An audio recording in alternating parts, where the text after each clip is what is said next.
इंदौर में पुलिस ने एक ऐसी वारदात का खुलासा किया है जिसे सुनकर आप भी चौंक जाएंगे। जी हां, यहां असली क्राइम ब्रांच ने नकली क्राइम ब्रांच बनकर लूट और मारपीट करने वाले 3 आरोपियों को गिरफ्तार किया है। ये आरोपी खुद को पुलिस अधिकारी बताते थे, लोगों के घरों में घुसते थे और फिर डराकर रुपए ऐंठ लेते थे। चलिए आपको दिखाते हैं ये पूरी कहानी। दरअसल 2 दिन पहले इंदौर क्राइम ब्रांच में फरियादी स्नेह पिता राजेश परमार ने शिकायत दर्ज कराई थी कि उसके घर 3 युवक दीपक तिवारी, नीरज तिवारी और अमन लखिया आए और खुद को क्राइम ब्रांच अधिकारी बताते हुए घर में घुस गए।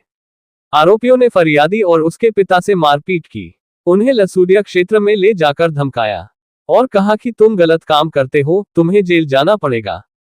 डर और धमकी के बीच आरोपियों ने फरियादी के अकाउंट से 5 लाख रुपए से ज्यादा की रकम ट्रांसफर करवा ली। इसके बाद किसी तरह फरियादी ने खुद को छुड़ाया और पुलिस की शरण ली। शिकायत मिलते ही क्राइम ब्रांच की टीम ने एक्शन लेते हुए तीनों आरोपियों को गिरफ्तार कर लिया। पूछताछ में पता चला कि आरोपी कई दिनों से फरियादी पर नजर रखे हुए थे और मौका मिलते ही वारदात को अंजाम दिया। फरियादी स्नेह परमार ने बताया कि वो प्रॉपर्टी की दलाली और मोबाइल रिपेयर का काम करता है। फिलहाल पुलिस तीनों से पूछताछ कर रही है। वहीं एक आरोपी अब भी फरार है, जिसकी तलाश में क्राइम ब्रांच की टीम जुटी हुई है। अब सुनिए इस मामले पर DCP crime branch Rajesh Tripathi क्या कह रहे हैं। सर, मारपीट और लूट करने वाले 3 आरोपियों को गिरफ्तार किया गया है। क्राइम ब्रांच के अधिकारी बनकर ये किसी के पास पहुंचे थे, क्या पूरा मामला है और किनके द्वारा इसे उनके पास पहुंचाया गया था? ये अभी कल परसों के बीच की घटना है, जिसमें कि 4 आरोपियों ने मिलकर के नकली क्राइम ब्रांच का ऑफिसर बनकर के द्वारकापुरी में एक व्यक्ति है स्नेह परमार, उसको इन लोगों ने उठाया और घर से इसको जबरदस्ती उठाया, अपनी गाड़ी में लोड किया और फिर इसको ले जा करके वहां पे मारपीट करी। अब इसमें बल्कि जब घर में उठा रहे थे उसके पिताजी के साथ भी उन्होंने मारपीट करी और जबरदस्ती उसको वहां से ले गए। वहां ले जा करके और मारपीट करने के बाद में इन्होंने इससे जो इसका मोबाइल है इसको तत्काल इन्होंने कब्जे में लिया। कब्जे में लेकर के इन्होंने यूएसडीटी ट्रांसफर इससे जबरदस्ती कराया, जो लगभग 5 लाख से ऊपर की राशि का होता है। इसमें जब क्राइम ब्रांच का, चूंकि उन्होंने क्राइम ब्रांच का नकली ऑफिसर बनना बताया था, तो इसको लेकर के जब फरियादी उनके कब्जे से छूटा तो ये इसने सीधे क्राइम ब्रांच में इसने जो इनके परिचित थे उनसे संपर्क किया और ये बात जब हमारे संज्ञान में आई तो हम लोगों ने जब इससे विस्तृत पूछताछ की तो इसने बताया कि इसका एक विवाद चलता है। सागर का इसमें एक और आरोपी है जो इसके साथ में क्रिप्टो ट्रेडिंग का काम करते थे और क्रिप्टो ट्रेडिंग के काम में इनके लेन देन का कुछ विवाद हुआ था, जो ये पैसा इसने कुछ नहीं दिया था। उस बात को लेकर के जो मुख्य आरोपी है उसने यहाँ पे इंदौर में 4 लोगों को हायर किया और लगभग 2.5 से 3 लाख रुपए देने की बात कह करके कि भाई जो भी तुम वसूल करोगे तो इसमें से जो पैसा आएगा उसमें से 2.5-3 लाख रुपए हम तुम्हें देंगे और तुम इससे हमको ये पैसा जो है ट्रांसफर करके बताओ। इस बात को लेके यहाँ पे इन 4 आरोपियों, जिनके नाम थे दीपक शर्मा और दीपक तिवारी, नीरज तिवारी और एक अमन लखिया, इसके अलावा एक और आरोपी है जो अभी जिसकी हम तलाश कर रहे हैं।